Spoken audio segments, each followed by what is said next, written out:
السلام عليكم شباب، كيف حالكم؟ ان شاء الله تكونون بخير. طبعا اليوم جينا للصابليت. صور يا مصور، صور يا مصور. طبعا معنا هذه العجله الرهيبه وسعرها غالي، ترى سعرها كاتر ميل سند ميل، غاليه.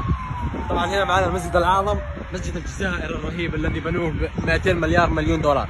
طبعا معنا الطريق السريع اللي دائما يقعد زحمه، سيركلاسيون، يقعد دائما سيركلاسيون دائما. فالمهم في معنا هناك مواقف، تمام.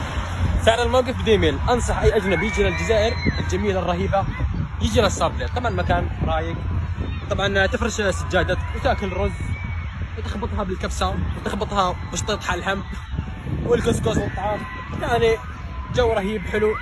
وتحيه للجزائر وحبيت انقل لكم. وطبعا الحمامات غاليه، يعني اي واحد يبغى يجي الصابلات يبول في بيته ويجي هنا عادي يتمشى، لان الحمامات غاليه. فتمام. يلا حبايبي لا تنسوا المتابعه واللايك، حبكم.